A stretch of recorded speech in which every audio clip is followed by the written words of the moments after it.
first thing that hits you is the style of it all. The stance, the way the car sits on the ground and takes up its space. It's stunning, it's powerful, it's Italian, it's gorgeous. It's an Alfa Romeo, and I'm excited that I finally get the chance to drive it. Yes, we're very late on this one. It doesn't matter. This one's worth waiting for. This is the Alfa Romeo Giulia Quadrifoglio. It's the good one. It's the one with the 2.9-liter twin-turbocharged Ferrari-derived V6 engine under the hood, and it's making 505 horsepower. And tremendous f***ing noise. This might be the best sports sedan I've driven ever. Probably ever. It's so good. It's so much more interesting than anything that Germany, Japan, America, or England have to offer. Those countries all have very nice, very good cars, but nothing is as wild as this one.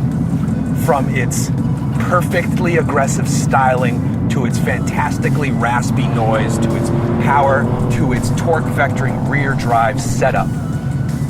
This is the sport sedan for those who dare, who want to stand out, who want to just be so much more than a sheep in a BMW. Hey, that's my car over there. It's the new M3, it's the new M5. Isn't it special? Isn't it wonderful? No, it's not, because this car exists.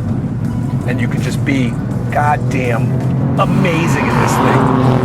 Now, it doesn't come without its issues. They're well publicized. Everyone driving one of these has experienced some form of warning lights popping up in their face, or just general maladies that stick around this brand, unfortunately. I've been driving this all week, and I've only had a few things pop up, and they went away. As I was getting ready to shoot this car yesterday, I had a torque vectoring fault, which turned the car off, turned the car back on like a computer, and reset it, and it went away.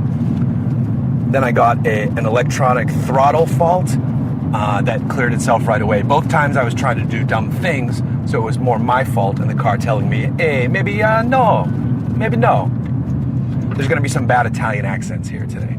Let's stop and let traffic get a little bit ahead of us. While we come to a pause here, I'm gonna put the car in park, and I wanna take a minute to tell you what the Quadrifoglio means. Not everybody watching or listening might know why this car has a four-leaf clover on the side of it. This is an Italian car. That seems like an Irish symbol. Way back in the 20s, there was a man by the name of Enzo Ferrari. I think you've heard of him. He had a friend named Ugo Savocci. Now, Savocci helped Ferrari out when Ferrari was struggling for work, didn't know what he was doing. Then Enzo got a job with Alfa Romeo driving their race cars.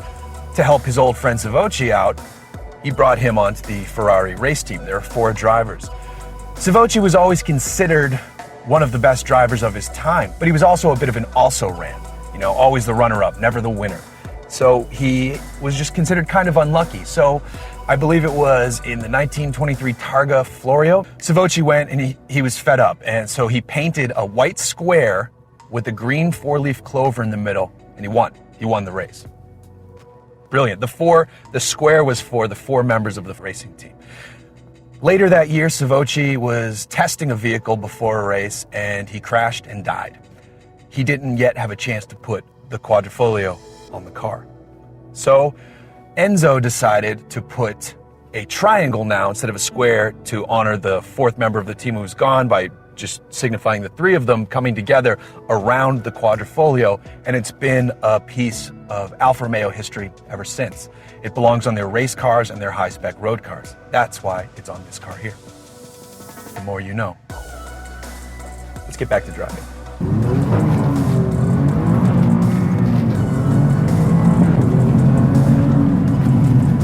One thing this car does amazingly well is change direction. The steering ratio is a lightning quick 11.8 to 1, and you can tell, you feel it. You tuck the nose in and it goes immediately, and then the rear end just comes around and dances you through the corner. It's such a lively machine. It's just a true blast to drive on a curvy canyon road like the Hooniverse Highway Hooning Grounds. The gearbox is an 8-speed automatic. It's, the one that Chrysler's sticking in everything, and it works well here.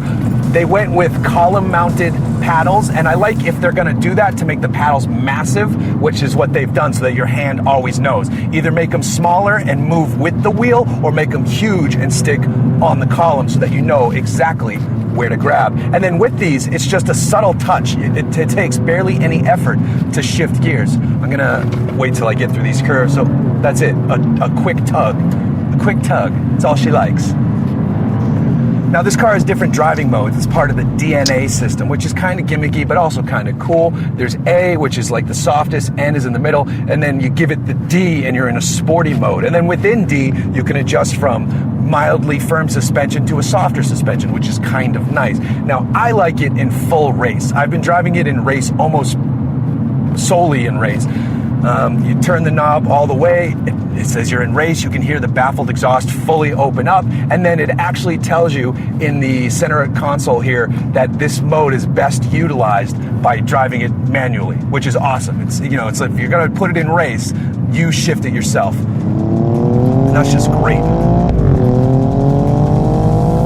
And then within that mode, you can further adjust the suspension damping because it's really stiff in race. There's the red suspension button that lights up, and I back it down to medium, and it's a bit more comfortable. It's bordering on Focus RS levels of stiff when you're in full race, full mode.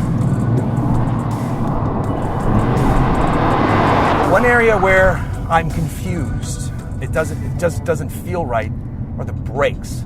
Now, I don't know if I can just chalk this up to being a brake-by-wire system. One aspect I know I can, but the other aspect feels just more like a specific pad issue to this car, like somebody who had the car before me beat it up and beat the crap out of the pads. And this is a press car with over 6,200 miles, which doesn't sound like a lot, but in press car world, that's a ton. That's a ton of mileage, this thing, especially on a car like this. So there's a bit of a weird, it's like a subtle vibration from speed, and then it goes away, and the car stops fine, but every now and then you get this feeling that like these pads are kind of nearing the end of their life, and it's totally possible.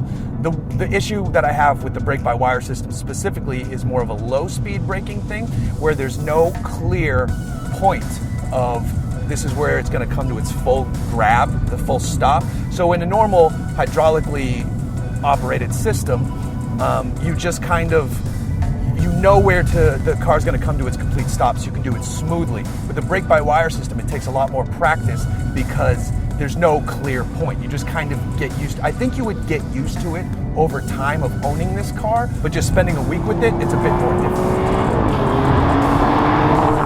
But besides the brakes so far, I'm really loving everything else, from the crazy awesome exhaust note to these seats. These are excellent suede and leather seats.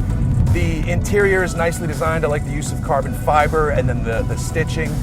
The one area that's the screen is a little weird though. I like the design of the screen, but I wish they made better use of the space within the design they've created. It feels like they could have gotten a lot more funky here.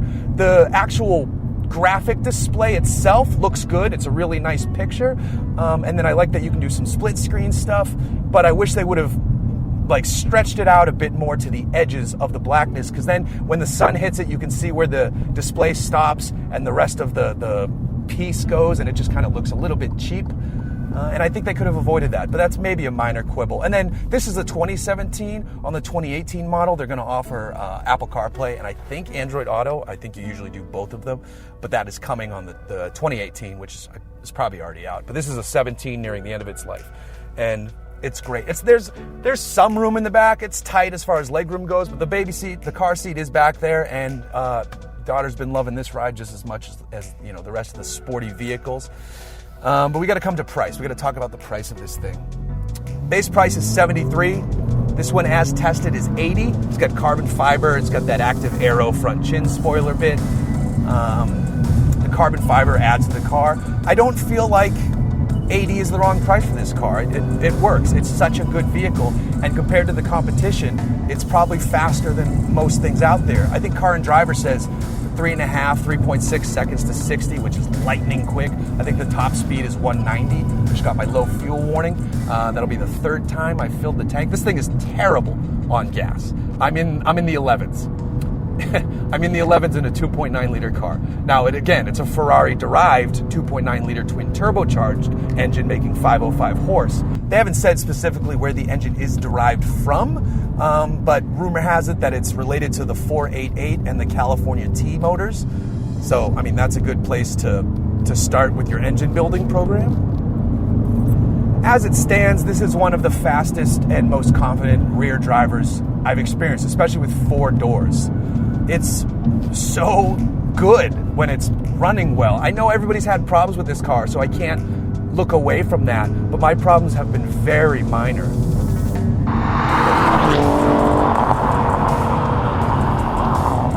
Will Alfa be able to survive this time in the States? I'm not seeing a ton of them, but I don't expect sales demand or forecast to be terribly high. I did see a few mid-spec Giulias on the road since I've been in this one. There's that concept of synchronicity that when it applies to cars, when you're in a vehicle, you see a lot more of that type of vehicle. I'm not going to see a lot of Giulias, but I've seen a handful. They look good. Even in the middle spec, they look good, but this Quadrifoglio just looks menacing. The stance, as I said, is perfect. The wheels fill the wheel wells wonderfully. It's got a little bit of a rake to it, that in-your-face nose, the real angry eyes, the low chin spoiler, the carbon fiber lip out back, huge diffuser, quad exhaust pipes. I mean, this is the business right here.